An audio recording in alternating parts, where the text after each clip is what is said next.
이제 중국 경제로 뭐 가셔야 되겠죠. 중국 경제, 이제 앞에서 말씀드렸다시피 두 가지를 제가 다 말씀을 드릴게요. 중국을 왔다 갔다 하시고 관시가 상당히 그 중국 정가에 높은 분들하고 관시가 있는 분들의 말씀입니다. 첫째, 사람들이 많이 움직이지가 않는다. 과거에 비해서.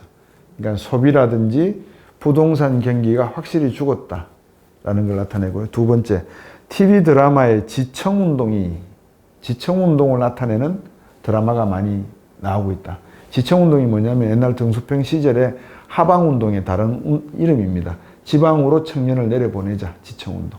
그러니까 뭐냐면 지금 북경이나 상해 이런 데 실업률이 50%가 넘다 보니까 이 친구들이 놀고 있으면 나중에 문제를 일으키니 지방으로 보내서 청년운동을 하자, 뭐 이런 내용입니다. 근데 이제 지청운동의 단점은, 부작용은 옛날에 하방운동 때 부작용이 뭐였냐면 젊은 애들을 지방으로 내려보냈더니 이 친구들이 지방에 있는 사람들과 결혼해서 살더라는 거죠. 근데 등소평이 정권을 잡고 다시 이 친구들 다 똑똑한 애들이니까 뭐 정법대, 청와대, 북경대 다시 북경으로 불러들였더니만 일단 부인은 호구법에 의해서 못 올라오고요.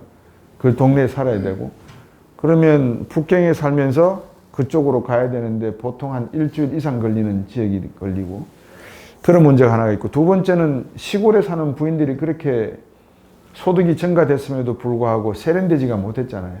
사교적이지도 못하고. 그래서 이제 그런 폐해가 어떤 뭐 스캔들로 이어지거나 이런 사태가 많이 났다, 뭐 이런 이야기도 말씀을 주시더라고요. 그게 두 번째입니다. 그다음에 세 번째 문제는 뭐냐면 삐구위엔이나 헝다라든지, 그다음에 어제는 증츠라고 하는 부동산 회사에서 또 재무적인 어떤 부실 문제가 이슈가 됐습니다. 아시다시피 중국은 땅이 전부 국가 소유고 50년 분할을 받아서 PF를 일으킨 다음에 공사를 해서 후분양으로 분양을 해야 되는데, 사람들이 45%의 저축을 가지고 있음에도 불구하고 드라이 파우더를 많이 가지고 있음에도 불구하고 집을 살려고 하는 마음이 없다는 거죠. 아직은 불안하니까. 그래서 이 상태가 중국 경제를 발목 잡고 있는 세 번째 요인이다. 그럼 이 그림자 금융의 문제를 어떻게 풀 것인가 이야기를 하면 중국 전문가분들의 견해가 달립니다. 중국 내부의 문제니까 중국이 알아서 할 거야. 그 다음에 또 한 분은 부동산 PF 대출을 일으키는데 외국 자본들은 많이 들어가 있지 않기 때문에 얘들은 그냥 공장 놔두고 몸만 빠져나가도 괜찮다 라고 생각을 해서 지금 다 빠져나가고 있는 상황이라는 거죠. 하나씩 하나씩.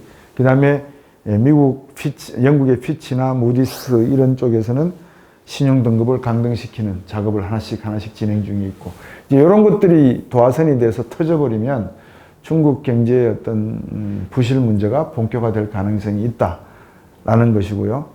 그 다음에 시진핑 주석에 대한 어떤 내치의 권력에 있어서의 부실 문제가 이제 많이 나옵니다. 뭐 잘 아시지만 국방부 장관 해임된 거, 그 다음에 외교부장 바로 해임된 거, 이런 것들에 대한 배경 이야기들이 언론을 통해서 나오지 않잖아요. 근데 이제 고위직과 관시가 있으니까 이런 내용들입니다. 미국의 주미 중국 대사를 했던 양반이 외교부장으로 왔는데 하방운동 때 그런 문제로 인해서 새로운 여자를 사귀어서 이 여자가 알고 봤더니 옥스포드 어쩌고 저쩌고 하여튼 쭉 줄거리가 엮여지고 스캔들이 있는데, 이 여자가 국방부 장관하고 접촉을 해서 미국이 알고 싶어하는 거예요. 대만 문제 때문에. 중국의 미사일 기지의 위치와 인원수를 전부 다 자료를, 1급 비밀 자료를 다 노출돼 버렸다라고 하는 게 중국 내부에서 고위직들이 지금 갖고 있는, 돌아다니는 이슈라고 합니다. 그래서 그 문제 때문에 그 두 사람이 급격히 경질이 됐다. 다시 말하면 시진핑 권력 내에 지금 누수 현상이 심각하다는 게 경제 외적인 요인. 경제 내적인 요인은 아까 말씀드렸다시피 그림자 금융의 문제가 있고 부동산에서 촉발이 되었고, 세 번째로 중요한 거는 그러면 중국은 어떻게 하고 있느냐? 중국 중앙은행장을 임명을 새로 했습니다. 중국 인민은행 총재가 판공성인데 이 친구는 뭐 하는 사람이냐? 금리정책 전문가가 아닙니다. 환율 전문가입니다. 그러니까 환율 방어를 위해서 판공성을 갖다 놨다고 하는 것은 중국도 지금 절하를 하고 있는 상황인데, 자칫 위기가 발생하면 환율 문제가 가장 심각한 방어의 최전선이 될 것 같아서 판공성을 총재로 임명한 상황이다. 이렇게 놓고 보시면 이해를 하실 수 있습니다. 이 중국과 일본의 차이는 차라리 우리나라 이야기를 말씀을 드리면서 해드리는 게 나을 것 같아서 제가 뒤로 넘기겠습니다.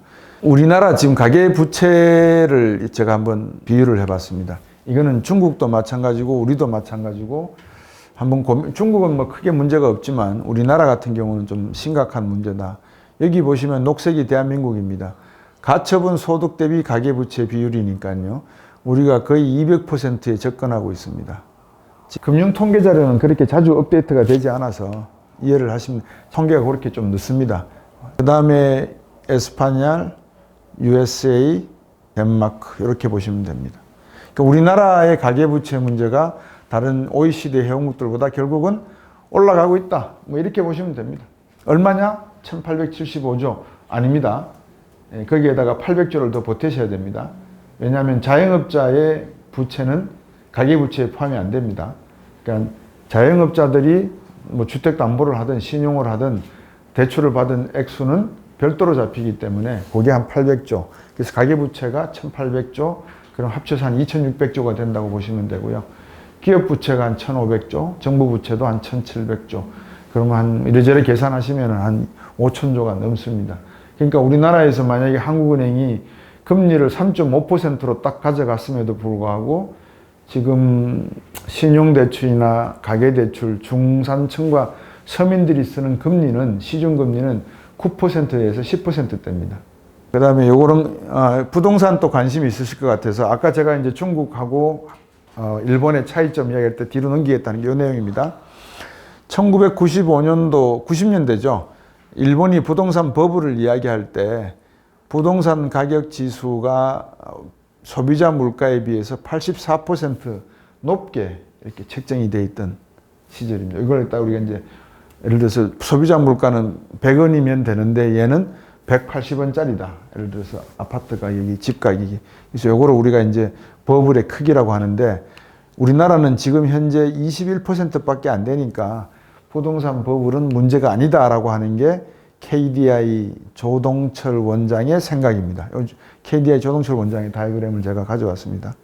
그러니까 중국도 마찬가지로 어느 정도 크기냐 보면 중국 정부가 이야기하는 건 통계로 안 나옵니다.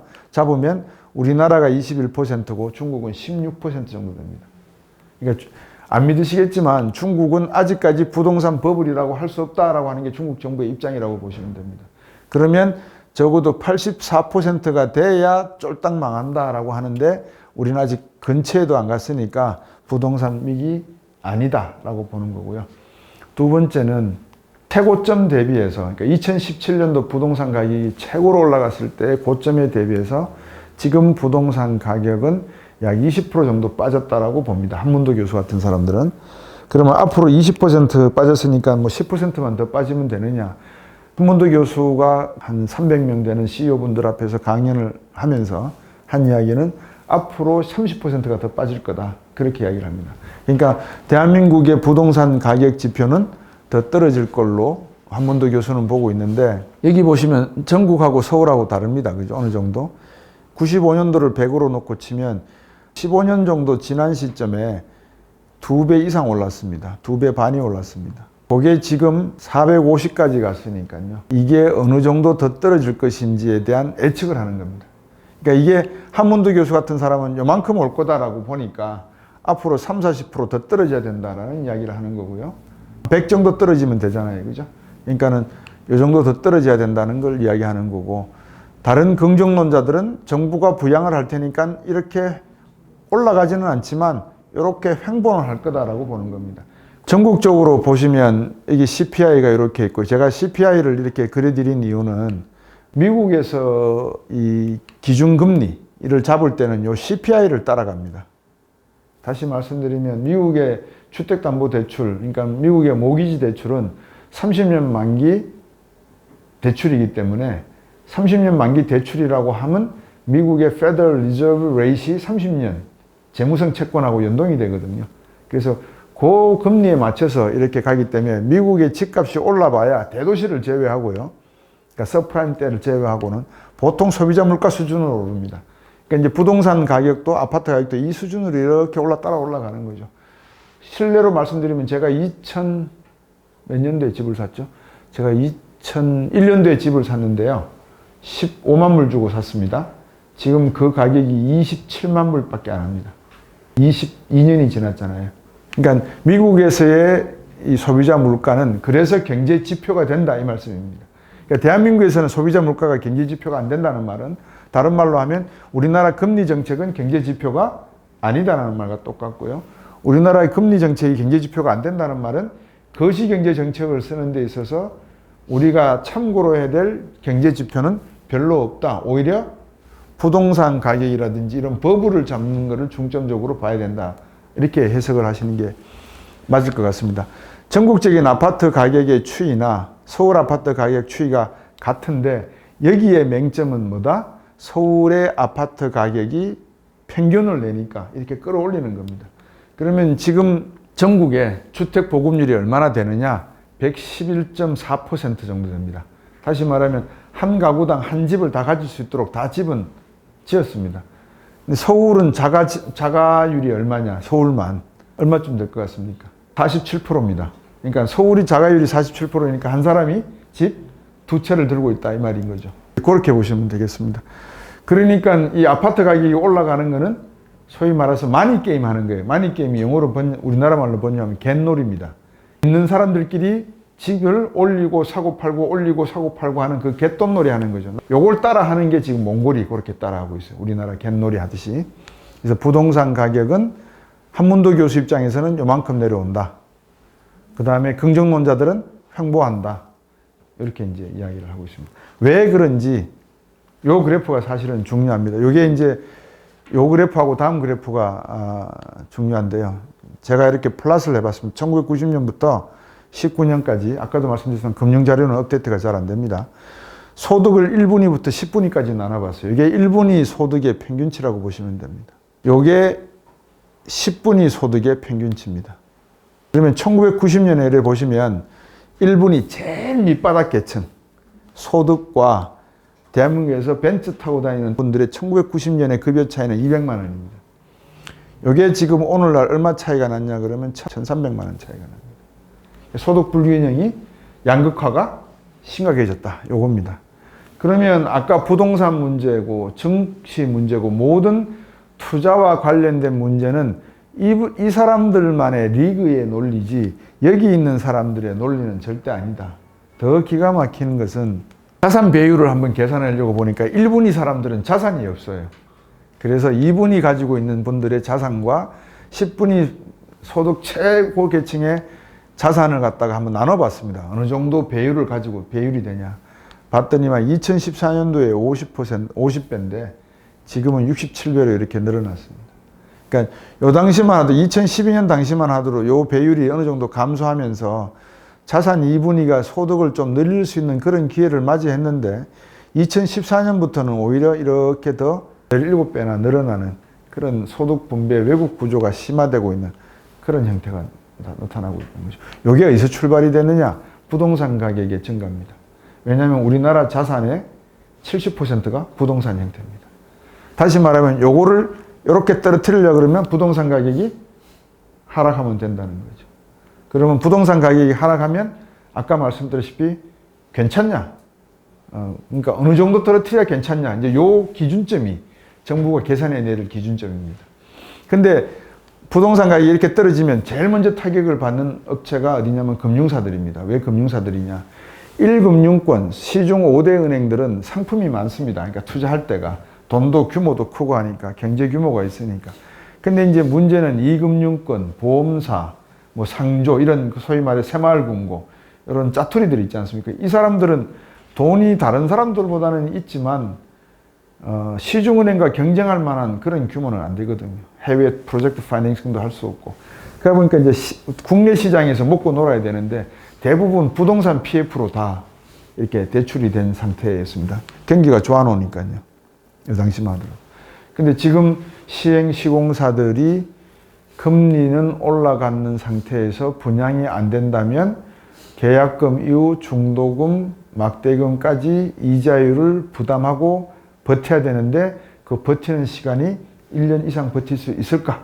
이제 그게 퀘스천 마크입니다. 그런 상황이다라고 보시면 좋습니다. 그래서 제가 이런저런 것들을 생각하다가 이제 시나리오를 우리나라 경제가 어떻게 될까 시나리오를 고민을 해서 그 책을 쓴 건데요. 여기 보시면 경제적 요인, 외교적 요인, 경제적 요인, 외교적 요인. 그래서 경제 요인은 통화, 재정, 산업, 외교는 대중국, 대유럽 이렇게 이제 나눴습니다. 다 아시는 이야기들입니다.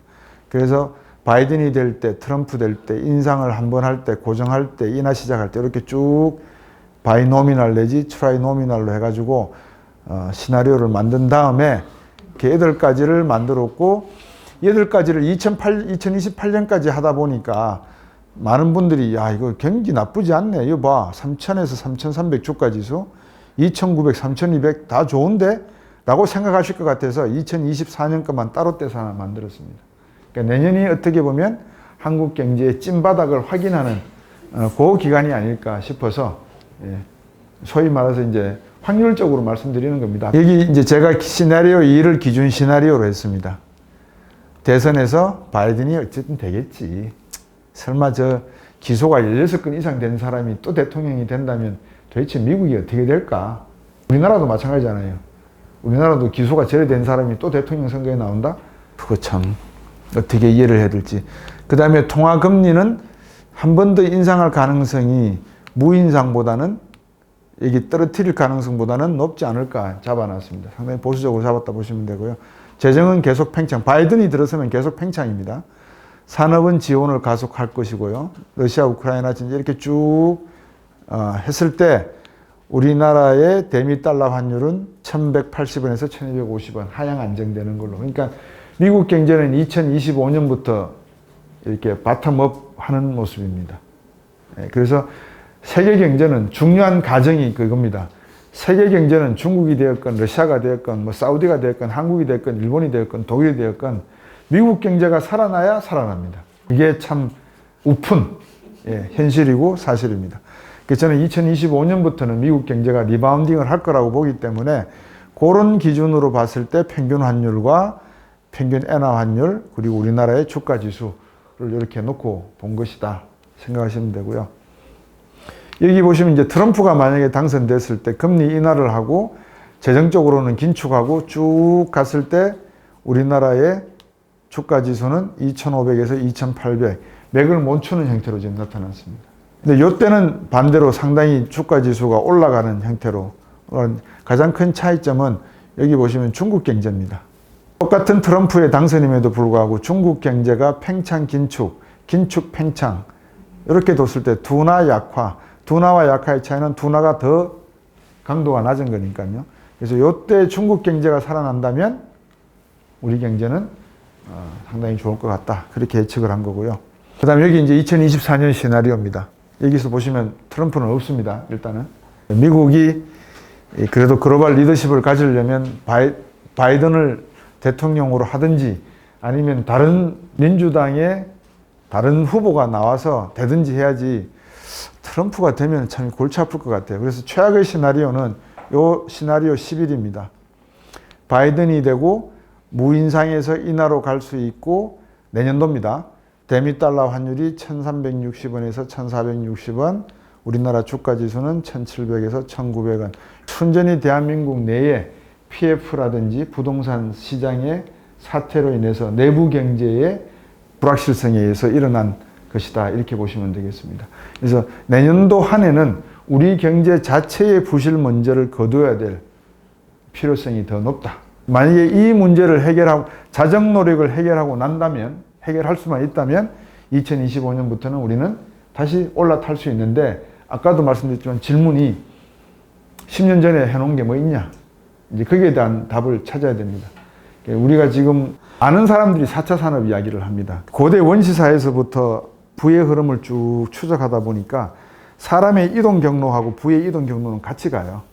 근데 어떨 때는 육로로 가다가 그 다음부터는 항로로 가고 그 다음에 공중으로 가더라고요. 그거는 과학과 기술의 발전에 있어서 가능했던 이야기입니다. 그러면 이 비즈니스는 지구와 지구의 비즈니스입니다. 어쨌든 간에 지구 안에서 우리가 놀고 먹는 겁니다. 그럼 에론 머스크라는 애가 왜 스페이스 X, 스타링크 산업을 할까? 그리고 왜 자꾸 들먹일까, 화성을? 그러면 100년, 200년 뒤에 인류는 틀림없이 지구 우주 비즈니스를 할 거라고 저는 보여지거든요.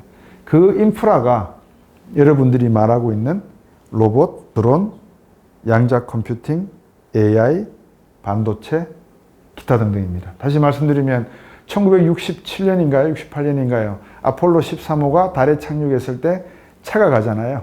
그 차가 전기차였을까요? 가솔린 차였을까요? 전기차였을 겁니다. 아니면 태양열 차였겠죠. 그러니까 미국은 이미 60년대 기술이 다 있었다는 거고요. 그 다음에 중요한 거는 걔들은 정보를 많이 갖고 있잖아요. 나사나 이런 애들은. 어떤 정보를 갖고 있느냐.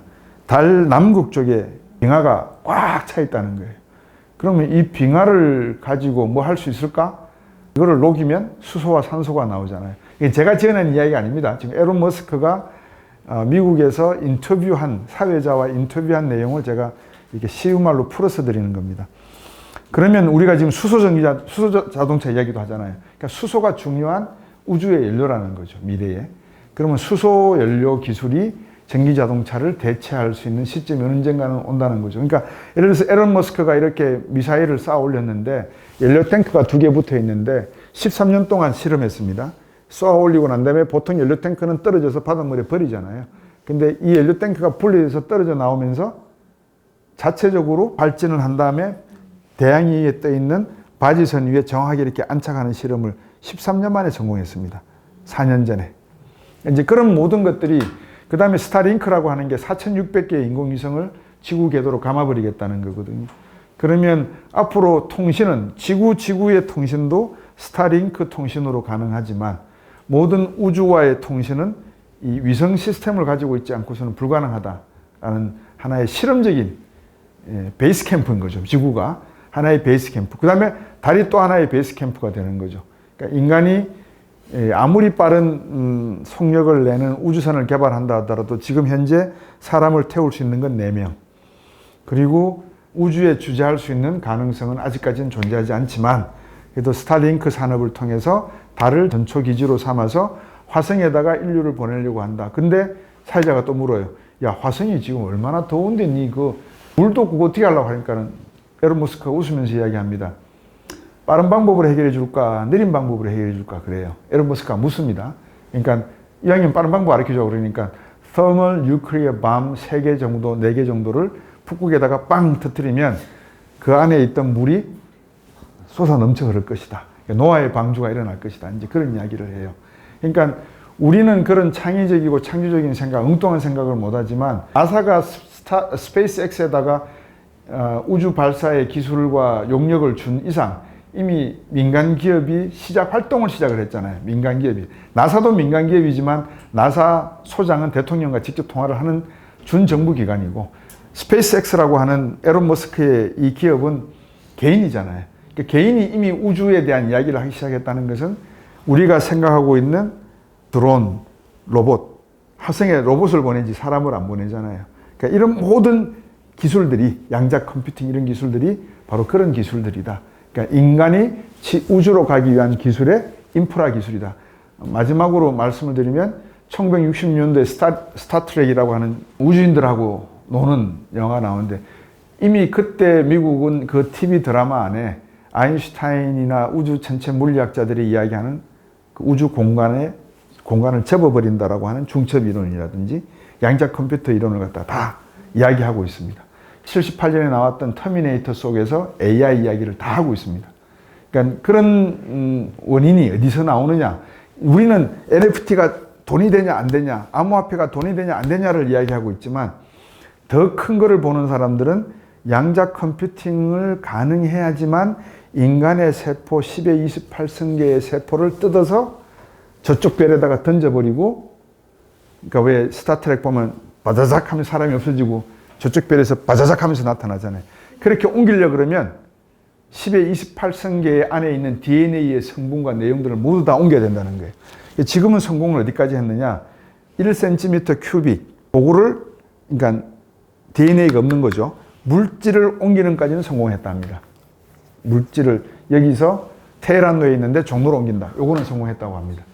그러려면 전체에 대한 계산을 풀어야 되는데 이 계산을 푸는 속도가 지금 컴퓨터는 안 되고 양자 컴퓨터로만 가능하다고 해서 양자 컴퓨팅이 필요한 겁니다. 그러니까 AI, 양자 컴퓨터, 바이오는 당연히 사람이 우주로 가게 되면은 모든 체질이 다 변하지 않겠습니까? 그러니까 모든 이런 I 4.0이라고 하는 것, 앞으로 I 5.0, I 6.0, 7.0, 거기에 필요한 앱 3.0 이런 기술들은 인류가 지구 비즈니스에서 우주 비즈니스로 가기 위한 하나의 인프라를 개척하는 것이다. 그러면 데이터 센터는 어디에 써먹느냐? 제 손바닥이 데이터 센터입니다. 이 데이터 센터를 딱 가지고 있으면 병원, 대학, 국방, 전력, 가스, 그 다음에 뭐 교육으로 치면은 온라인 교육, 유튜브 교육, 줌 교육 이런 플랫폼들이 다 만들어집니다. 플랫폼을 통해서 데이터 센터의 데이터를 다 모으게 되는 거죠. 여기 끌고 모으면 이 데이터의 크기, 밀도, 범위가 플랫폼의 범위와 밀도를 다 결정하게 되고 이 경제가 앞으로는 미래 경제가 되는 것이다. 그러면 이거를 해킹하고 뺏어가고 훔쳐가는 기술이 발전이 될 건데 그 기술을 연구하다 보니까 나온 기술이 크립토커런시 기술이고 NFT 기술이고 다 그렇다는 겁니다. 그러니까 이제 그런 원줄기를 우리는 모르고 막 뭐 NFT 그러면 NFT는 영어가 틀립니다. Non-Fungible Token인데 NFT를 만드는 것을 민팅이라 그럽니다. 영어로. 마이닝이라 그러지 않습니다. 크립토커런시는 마이닝이라 채굴한다 그럽니다. 근데 NFT는 민팅한다. 그러니까 누구나 다 하실 수 있습니다. 누구나 다 만들 수 있습니다. 이제 그런 기술들이 앞으로 우리가 생각하는 상품이나 생각의 기술들은 달라질 것이다. 그래서 제가 여쭤보는 게 앞에서 이 그림에서 우리가 10년 전 내지 20년 전에 준비하고 있었던 산업이 무엇인가 하는 내용입니다. 그러니까 지금 뭐 지표가 어떻고 뭐 0.4, 4.0 이건 다 쓸데기 없는 이야기고요. 이런 거는 뭐 경제학을 공부했거나 뭐 사회과학을 공부한 사람들이 대중들 앞에서 도표를 읽어내는 독해력을 갖는 것은 그것도 훌륭한 것이지만 이거는 그냥 아무것도 아니고요. 사실은 1990년도와 같은 또 다른 폭발 지점이 여기서 만들어지고 있는데 이 기술에 필요한 기술을 우리가 무엇을 가지고 있느냐. 10년 전 그러면 박근혜 대통령이 4년 전에 탄핵이 됐으니까요. 박근혜, 문재인, 박근혜, 이명박 이렇습니다. 그래서 제가 요즘 강의를 가면 그렇게 말씀을 드립니다. 10년 전에 이명박 대통령이 해외에 광산 개발하겠다라고 투자를 할 때 많은 이쪽에 있는 사람들이 저 해외에도 돈 빼돌린다 그러면서 못하게 했습니다. 근데 만약에 10년 동안에 광업 개발을 제대로 했으면 전기차 배터리에 필요한 LFP에 필요한 흑연, 인산, 철 우리가 발굴해 놔야 되지 않겠습니까? 마그네슘. 근데 이 광산들이 지금 다 인도네시아나 이런 쪽에 많이 있거든요. 남미 쪽에. 근데 그거 하나도 못 했습니다. 근데 그게 역사적 재판입니다. 예를 들면 김일성 대통령이 경부속도로 깔 때 들어누웠다 아닙니까? 그죠? 김대중 대통령하고 못한다 이러면서. 근데 결론적으로 놓고 보면 그게 다 필요했던 겁니다. 전두환 대통령 5.18 광주 만행 좋습니다. 근데 그 당시에 그 양반이 반도체 투자를 허가를 안 했다면, 하라고 하지 않았다면 어떻게 됐을까? 이제 그런 거죠. 그래서 동전에 양면이 있듯이 양지와 음지가 있는데 어떻게 역사를 바라볼 것인가의 문제에 대한 내용이 없더라. 그래서 제가 최종적인 내린 결론은 결국 경제가 발전하고 과학이 발전하려면 철학이 뒷받침이 돼야 된다. 그 철학은 그리스 로마 시대의 철학이 서풍을 일으켰잖아요. 근데 동풍을 일으키려고 그러면 결국 중국이 철학적 백그라운드를 가지고 던져야 되는데 중국마저도 이 철학이 없더라. 그러니까 이단아들이 이단을 만들면 제일 먼저 하는 게 그 원리책을 만드는 거거든요. 뭐 신천지는 이렇다 저렇다고 하나님 예수는 그 나름대로의 논리책을 만드는데 서구 자본주의는 경제학 교과서도 만들고 심리학 교과서 다 만들어서 뿌려서 지금 2차 세계대전 이후에 거의 100년 동안을 자기에 맞게 서구 민주주의에 맞게 우리가 살아왔는데 갑자기 중국이 나타났어야 이제 색깔 바꿔 이래버리니까 당황스러운 그런 시점이 왔다. 제가 어제 서울에 영화를 보면서 똑같은 걸 느꼈습니다. 예를 들면 정승화 장군의 체포 과정, 뭐 12.12 사태 이런 과정을 쭉 감독의 시야로 본 거는 맞는데 왜 이런 영화는 안 만드냐는 거죠. 97년도 김대중 대통령이 외환위기 나게 만든 그 백그라운드는 왜 이야기 안 했느냐. 그리고 김대중 대통령이 카드 사태를 일으켜서 대한민국이 벗어난 듯하게 보였던 착시 현상은 왜 이야기가 없느냐. 그 사람이 경고속도를 반대했던 이야기는 왜 없느냐. 이제 이런 것들이 정치 이념화되어서 포퓰리즘화되면 그것이 아르헨티나의 모습이 되고 베네수엘라의 모습이 되는데, 이런 이야기를 방송에서 할 수도 없고 유튜브에서도 할 수가 없고, 그러니까 어느 자리에서 객관적으로 할 수가 없는데, 단 학교에서는 제가 했습니다. 학교에서는 제가 애들한테 한국은행 통계표, 그 에코스라고 있거든요. 딱 열어서 이렇게 자막을 띄워서 엑셀 띄워가지고요. 1981년부터 해서 1996년까지 GDP 성장률 쫙 내고, 소비자 물가 내고, 실업률 내고, 자, 어느 시절이 좋았니? 라고 애들이 물으면 다 81년부터 88년까지 시절이 제일 좋았다라고 애들이 이야기합니다. 통계에 그렇게 나와 있습니다. 경제 성장률이 7% 뭐 이렇게 됐으니까. 소비자 물가 2%대니까. 그럼 이제 알겠냐? 전두환 때야. 그러니까 전두환 때가 좋았다고 너희들 아버지가 이야기하는 이유가 여기 있어. 그럼 너희들 이거를 원해? 아니면 이거를 원해? 그러니까 1997년 외환위기 때 그 이야기를. 이걸 원해? 이걸 원해? 그러니까 둘 다 원하겠죠, 답은. 민주주의도 원하고 경제성장도 원하고. 그러려면 무엇이 필요하다? 제가 이야기가 철학이 필요하다. 그래서 철학 공부 많이 하라 그럽니다. 논쟁을 하는 데 있어서 어떻게 해야 되는지에 대한 뭐 이런 거죠. 그래서 결론적으로 말씀을 드리면 제가 고민하는 점은 요 점입니다. 지금 이렇게 만들어지고 있는데 우리나라에 AI 교육시킬 수 있는 교수 요원 없고요.